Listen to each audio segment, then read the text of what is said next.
And we are back with another update. Just finished the microcontroller design. Took me a bit longer than expected. Well, I did finish the entire design actually, so hooray for that. But this is the microcontroller section, so we're going to quickly run through that. Let's say STM32F0, so on and so forth. Part numbers here, I boxed them out as per usual with the other, box them out as per usual with the other parts of the schematic, so let the user know to what this is, what's it doing, what's its purpose. Because the thing is, you want to make this easily readable for yourself as well other people who might end up reading it. They might be saying, oh, but it's only me, I should, I'll definitely know. No, you won't, because later down the line you come back to this and you'll have no idea what's going on, what's this occurred, why have you done this. This is why I've labeled it here, what the microcontroller is.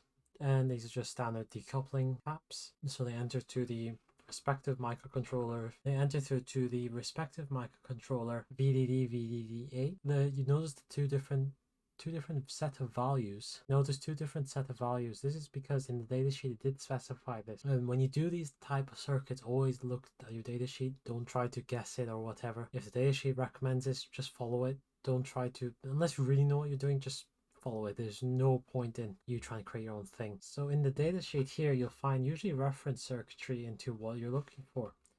In ST's case, from what I've seen, they usually separate it out. So it's usually under power supply scheme. It's usually under power supply scheme here. And as you can see for this part, it's VDD of 4.7 microfarads to 200 nanofarad capacitors in parallel. While here we have 1 microfarad to 10 nanofarad in parallel. So this is the power supply scheme you want to follow for this particular microcontroller. The crystal here is also labeled in the datasheet. It provided a max of, I believe it was 4 megahertz to 32 megahertz. So when I've opted for the 32 megahertz, and these capacitors here are the loading capacitors for the crystal, which is needed for it to resonate.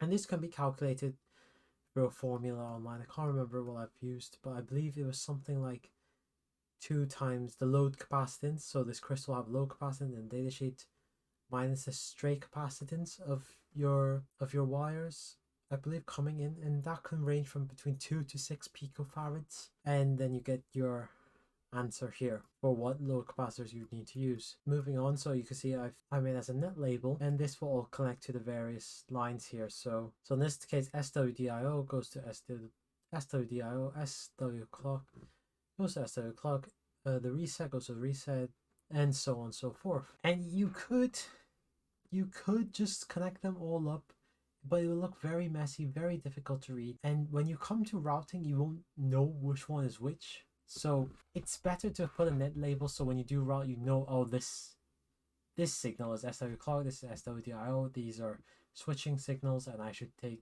greater care of them compared to the reset signal, because it's just on or off. This literally should be high or low, or maybe the RGB signals.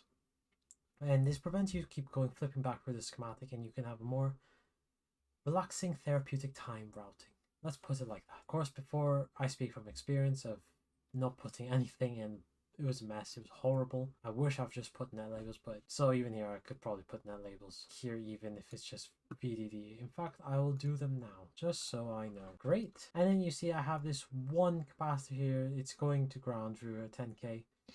And this is just a terminating load. So any unused pins, if you're not having them do anything, if you're not registering input output, just terminate them. I believe you could I put them to ground, but you could put them as a pull-up also. I think what this will do is to help prevent errors, so noise may be injected into those pins. It may cause some errors, so it's always good. And we've got the J tag here, standard J tag. It's one of these. See if I get the footprint up. So it's one of these, and so you see I've only have one, and I've just made it just now. It's basically like a 6-pin device, and it plugs in. It's really nice actually. It's a very very small footprint, which I quite like. So it plugs these in, and then because it's just like metallic circular bars going through these holes here, you put something on the bottom side of the board to hold it in place so you can program it. It's really a nifty piece, and that's what I've chosen to do for this. So that's it. Not much to the microcontroller schematic. As I've said before, it's a very simple microcontroller, and for this project, this is what all we needed. Just some RGBs, LEDs, programmer, and some button user interface. So as you can see, the